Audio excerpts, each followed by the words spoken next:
Assalamualaikum warahmatullahi wabarakatuh. Pada pertemuan pertama ini kita akan membahas tentang present perfect. Present perfect itu pola dasar kalimatnya adalah menggunakan auxiliary have atau has plus past participle atau verb 3. Jadi itu ciri-ciri khas daripada present perfect adalah have atau has tambah verb 3. Misalnya verb 3 adalah eaten. Jadi eaten itu adalah kata kerja bentuk ketiga dari kata eat atau ate. Dia termasuk irregular verb, tidak beraturan, karena bentuk pertama, kedua dan ketiga berbeda bentuknya. Kemudian ada kata kerja yang beraturan, walk, walked, walked. Ini adalah verb 3. Jadi Anda bisa melihat, mencari referensi-referensi yang daftar-daftar kata kerja beraturan dan tidak beraturan. Contoh kalimat, we have finished. Jadi ini adalah present perfect. Ini auxiliary have verb 3. Kenapa kita gunakan have? Karena subjeknya we. Subjek I, we, they, you menggunakan auxiliary-nya have. Kemudian she has eaten. Ini adalah eaten verb 3. Mengapa kita gunakan has? Ada subjeknya she, kalau he, kemudian it, dan orang ketiga tunggal atau nama orang ya. Kemudian I haven't eaten. Ini adalah kalimat negatif. Jadi atau kita bisa mengatakan I have not eaten. Asal jangan kita mengatakan I don't have eaten. Salah ya. Ini adalah present perfect. Harus menggunakan auxiliary have kemudian verb 3. Kemudian have you eaten? Di sini ada auxiliary have. Jadi menempatkan auxiliary have di awal kalimat ketika kita ingin membentuk kalimat tanya pada present perfect. Jadi bukan lagi menggunakan do you have eaten, itu kan simple present.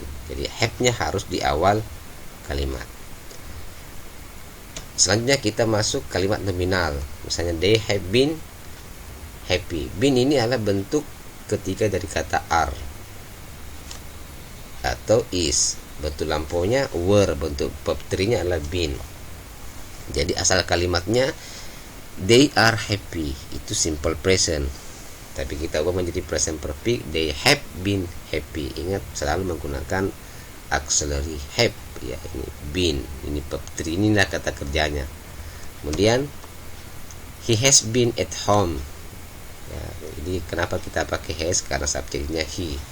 Asal katanya he is at home, maka dia juga menjadi present perfect, he has been at home. Kemudian I have been a doctor. Asal katanya I am a doctor. Ketika kita membawa menjadi present perfect, maka I have been a doctor. Jadinya menjadi verb 3 yaitu been. Mengapa dikatakan nominal? Karena ada kata happy at home doctor. Inilah yang membuat dia disebut kalimat nominal, adjektif, kemudian adverb dan noun. Dan selamanya menggunakan been ketika dia kalimat nominal kalau dia tesis present perfect. Kemudian kita masuk penggunaan present perfect. Present perfect ini digunakan ketika kita menyatakan sebuah kegiatan atau peristiwa yang sudah kita lakukan, kemudian efeknya atau dampaknya, situasinya masih terasa sampai saat ini atau waktu present, dan kita tidak perlu menyebutkan kapan terjadinya. Itu tidak penting dalam present perfect.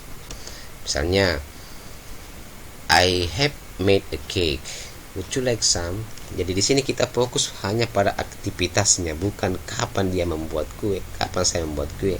Jadi kita fokus pada aktivitas membuat kuenya. Membuat kuenya sudah selesai, dan boleh jadi sampai saat ini tuh kuenya itu masih ada, bahkan kuenya masih terasa hangat ya. Kue sudah jadi, boleh jadi masih hangat kuenya karena barusan saja kita selesai. Kemudian I have eaten meatball. Nah, ini aktivitas makannya sudah selesai, tetapi efeknya sampai pada present dan kita masih terasa kenyang. Boleh jadi ada di sela-sela gigi kita itu masih ada sisa-sisa makanan atau kuahnya masih terasa karena masih tidak terlalu lama kita sudah makan have eaten meatballnya. Kemudian I painted my room. Aktivitas mengecat kita sudah selesai. Boleh jadi kita duduk-duduk santai memperhatikan hasil pekerjaan kita dan semuanya rampung, atau belum kita mengganti pakaian, tapi aktivitas mengecatnya itu sudah selesai. Jadi kamar saya sudah terlihat baru, makanya kita gunakan I painted. Jadi barusan pekerjaan itu selesai kita lakukan. Kemudian pada present perfect juga itu kadang kita gunakan for atau since. Kapan digunakan for? For digunakan itu ketika menjelaskan tentang duration of the time, lama peristiwa itu, berapa lama kita lakukan peristiwa aktivitas itu. Misalnya I have lived in Bone for 10 years.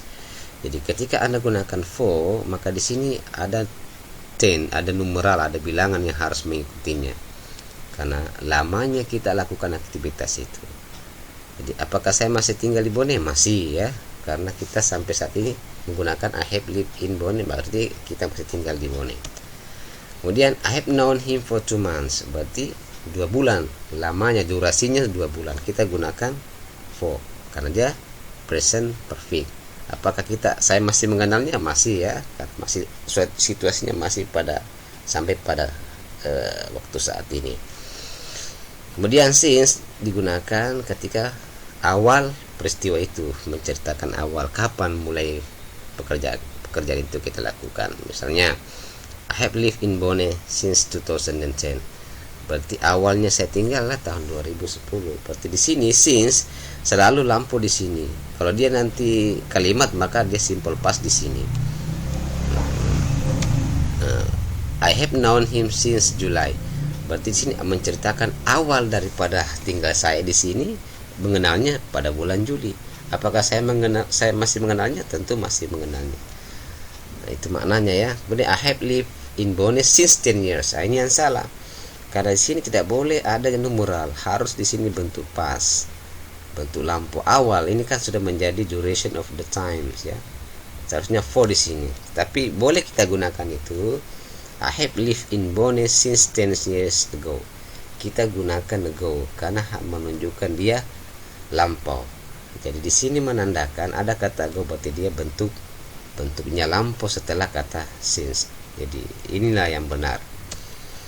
Kemudian kita masuk kepada perbedaan present perfect dan simple past. Kita lihat.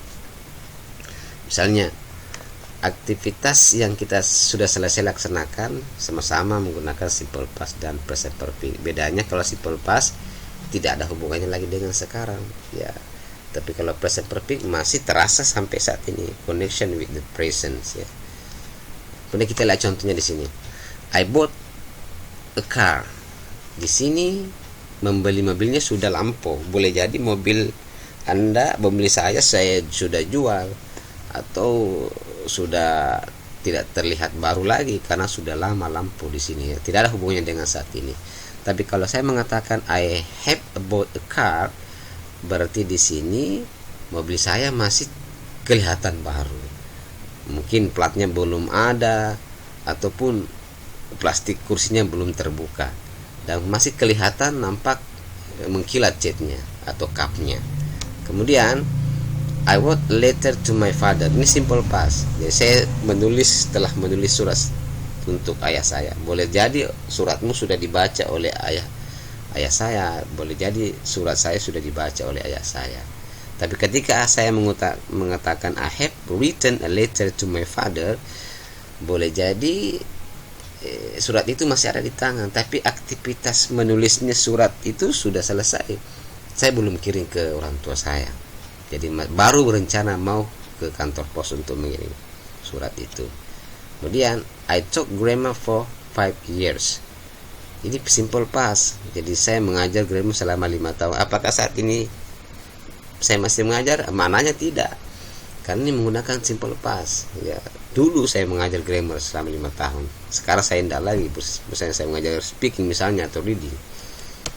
Nah, kalau saya menggunakan I have taught grammar for 5 years, berarti sampai saat ini saya mengajar grammar. Dari dulu, sejak 5 tahun yang lalu sampai saat ini saya mengajar grammar.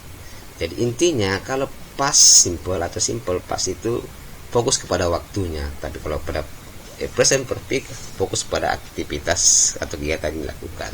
Demikian.